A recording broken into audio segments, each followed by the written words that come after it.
Halo sahabat Omi, apa kabar nih? Semoga kalian dalam keadaan sehat terus ya. Kembali lagi nih bersama kita di podcast kesayangan kalian semua nih dan podcast tercinta kita. Untuk kamu nih yang baru pertama kali join di podcast Rumah Konsul kita, saya ucapkan selamat datang. Ada sebuah pepatah itu mengatakan bahwa tak kenal maka tak cinta begitu ya, tak cinta maka tak sayang gitu. Oleh karena itu aku pengen kenalin diri dulu nih. Nah, semuanya, kenalin, nama aku Zaki Ainurido, biasa dipanggil Zaki gitu. Saya salah satu intern dari Rumah Konsul yang bakal nemenin kalian untuk beberapa menit ke depan begitu. Nah, untuk itu nggak asik kali ya kalau aku cuma ngomong sendiri gitu. Nah, kali ini aku akan ditemenin oleh salah satu bintang tamu yang cukup menarik dan saya nanti akan membahas suatu tema yang masih hangat untuk diberbincangkan gitu ya. Oke, untuk Mbaknya boleh langsung saja ya memperkenalkan diri. Oke. Halo semua, aku Nadia Safira Halo. Putri. Biasa juga dipanggil Nadia. Aku juga salah satu intern di Rumah Konsul. Jadi kali ini kita mau bahas tentang apa nih? Oke, nah seperti yang aku bilang di awal tadi ya Kak Nadia, nah tema kita kali ini tuh akan menyinggung tentang hubungan yaitu tentang love language begitu ya. Itu adalah sebuah bahasa cinta. Gimana nih? Apa sih yang Kak Nadia ketahui tentang love language itu Kak Nadia? Oke. Love language atau bahasa cinta adalah cara bagi seseorang untuk mengekspresikan rasa cintanya kepada orang lain. Hal ini nggak melulu tentang hubungan romantis, bisa juga diterapin ke berbagai hubungan lain, misal hubungan pertemanan, hubungan keluarga, hubungan antara rekan kerja. Nah, kalau love language ini nggak didapatkan, seseorang ini nggak akan merasa dicintai seutuhnya gitu rasanya. Oke, wah menarik sekali ya Kak Nadia ya. Nah, aku tuh sebenarnya pernah baca sedikit tentang love language ini ya, Kak Nadia. Nah, itu kan ada terdiri dari 5 jenis ya. Nah, Betul, Mbak. aku tuh cuma ingatnya 2 gitu loh Kak. Oke, coba kalau boleh tahu sebutin nih, dua yang kamu ingat itu apa aja? Nanti aku tambahin sisanya. Oke, nah yang aku ingat gitu ya Kak ya.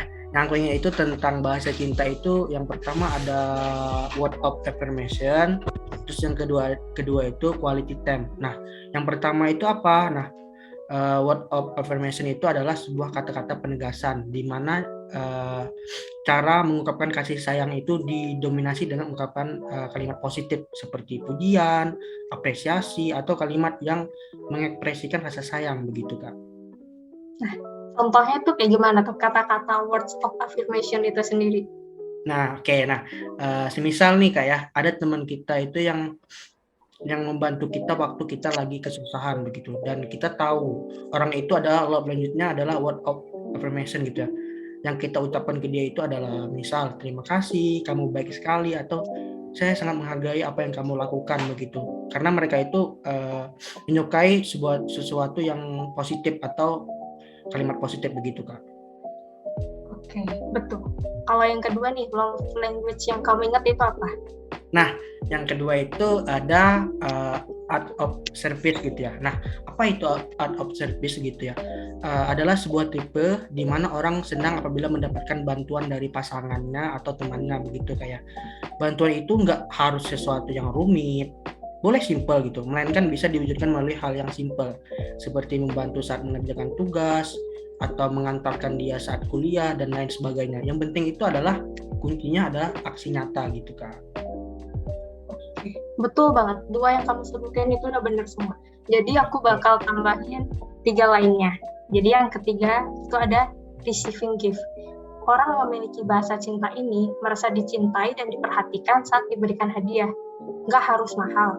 Dengan memberi hadiah, kamu dapat memberitahu pasangan bahwa kamu cukup peduli dan memiliki usaha untuk menyenangkannya. Sesimpel ketika ngelihat teman kesulitan untuk melihat dengan jarak jauh dan kamu tahu dia itu love language-nya receiving gift. Nah, itu kamu bisa berikan kacamata untuk dia. Nah, hal itu bisa buat dia senang. Hal itu juga bisa memperlihatkan kalau kamu itu peduli dan kamu itu sayang sama dia. Kayak gitu.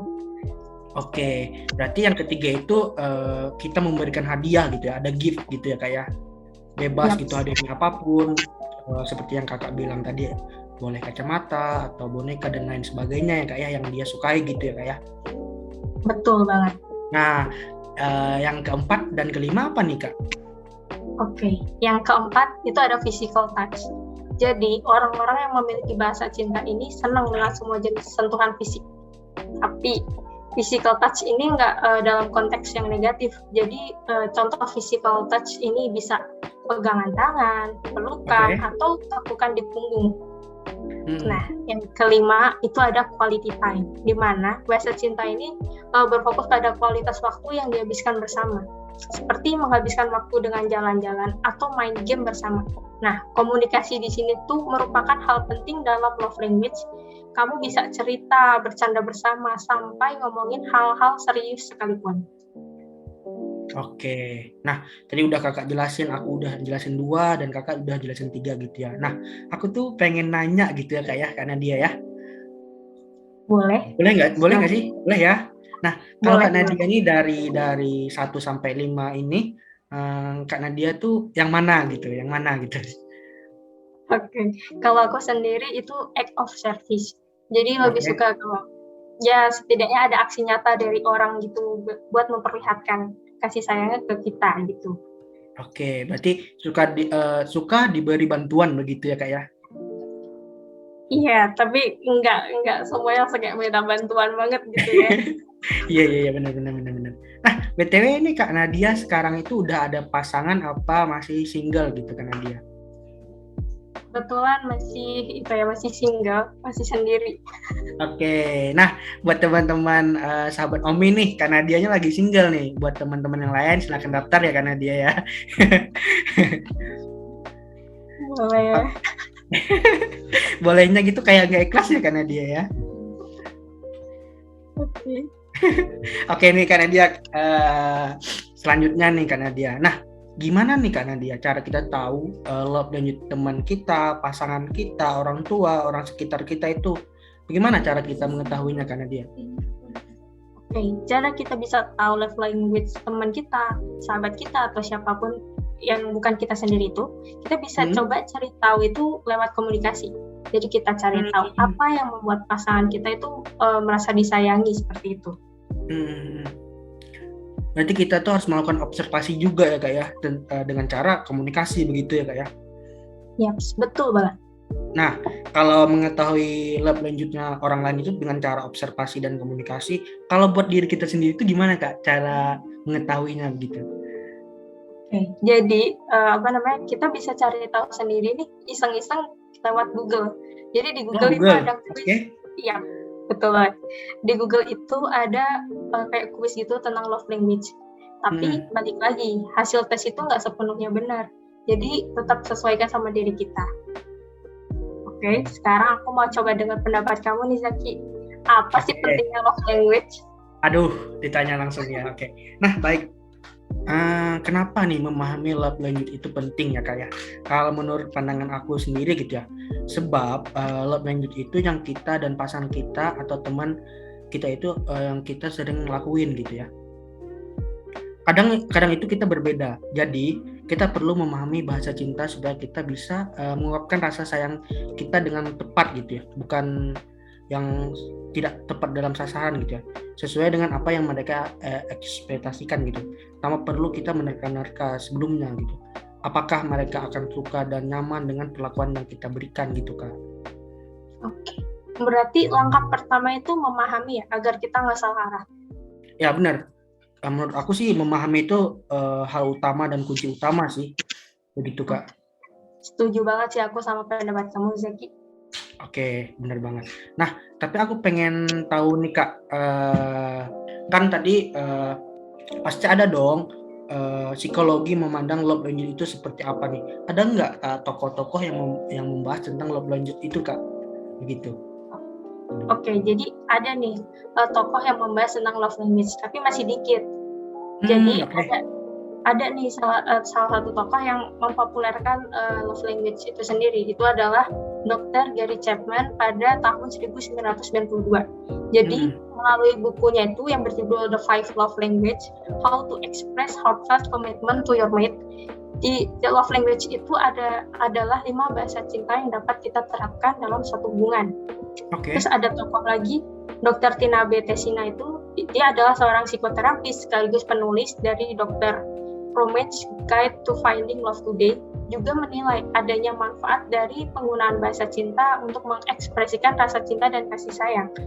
Memahami bagaimana cara kita dan pasangan dalam mengekspresikan kasih sayang, kemudian juga mengerti bagaimana ekspresi cinta kita dan pasangan itu dilakukan secara berbeda. Hal tersebut bisa membantu kita dalam mencintai pasangan dengan lebih baik, yaitu dengan cara yang sesuai dengan apa yang mereka sukai. Nah, menurut Chapman lagi nih, dengan meluangkan waktu untuk belajar dan memahami secara benar bahasa cinta pasangan, di mana seringkali bahasa cinta kita itu berbeda kan, antar teman, ke pasangan, ke keluarga, itu pasti beda kan? Beda-beda. Nah, ketika kita tahu nih bahasa cinta kita itu beda-beda nih, kita bisa buat hubungan itu menjadi lebih kuat. Kita bisa sesuaikan dengan si orang itu sendiri. Oke. Nah, Kak, jadi satu lagi nih, Kak ya. Jadi menurut Kakak tuh lebih baik kita itu cari teman atau pasangan itu yang memiliki love language-nya itu sama atau berbeda, gimana nih, Kak? Jadi menurutku sendiri ini cari teman atau cari pasangan itu nggak harus sama kok. Kan kita diciptakan itu juga masing-masing berbeda-beda kan. Berbeda ya, Kak ya? Ya, beda semuanya. Meskipun kayak kita lahirnya kembar nih, kita lahirnya cuma beda 1 menit, 2 menit, tapi pasti ada yang beda, entah itu di bagian apanya itu pasti beda. Nah, di sini perbedaan itu nggak selamanya negatif. Jadi kita bisa sesuaikan dengan si pasangan kita atau si teman kita. Yang terpenting itu komunikasinya sih. Oke. Berarti intinya itu perbedaan itu bukan masalah ya, Kak ya. Bahkan perbedaan itu adalah sebuah warna gitu ya, Kak ya. Jadi intinya itu jujur dan terbuka adalah kunci dari semua itu ya, Kak ya. Betul nggak ya? Betul banget. Betul banget.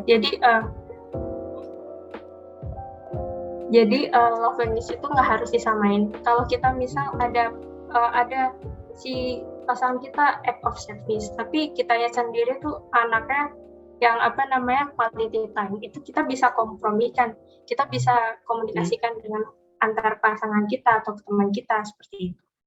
Yang terpenting adalah jujur dan terbuka. Oke, nah Kak, sebelum kita tutup nih, Kak, sayang sekali nih Kak ya. Sebelum kita tutup nih, aku pengen denger nih closing statement dari Kak Nadia tentang love language ini bagaimana begitu, Kak? Oke, jadi seperti yang aku udah bilang tadi ya, untuk cari teman atau pasangan itu nggak harus sama love language-nya. Perbedaan itu nggak selamanya negatif. Dan memang setiap orang itu tuh nggak ada yang sama persis nih, bentuk wujudnya dan lain-lainnya itu nggak ada yang sama persis. Bener banget. Nah, pasti ada yang berbeda kan? Oke. Bisa jadi itu dengan ada perbedaan love language itu bisa merubah, malah bisa nambah warna nih buat hubungan antar masing-masing orang. Nah, selama masih ada komunikasi dan kompromi, love language itu bakal menyatu dengan sendirinya. Satu tips lagi, coba ubah pola pikir. Dia nggak peka, dia nggak perhatian, atau kata yang bisa menyebabkan huru-hara dalam hubungan nih. Balik lagi, komunikasi, coba jujur dan terbuka. Oke, nah Kak, sebelum kita tutup ya Kak ya, saya ucapkan terima kasih nih kepada Kak Nadia gitu yang mau berbagi ilmunya dan mau sharing kepada saya gitu Kak ya. Saya ucapkan terima kasih ya Kak Nadia. Ya. Oke, nah aku juga berharap kita bisa ketemu di lain waktu gitu ya. Nah, buat teman-teman semua yang menonton podcast ini, sebelum saya tutup, jangan lupa di share, di like, di komen ya di channelnya Rumah Konsul. Itu ada di YouTube, di IG dan di TikTok gitu ya. Buat teman-teman semua, pantengin terus. Sampai jumpa. Dadah. Dadah semuanya.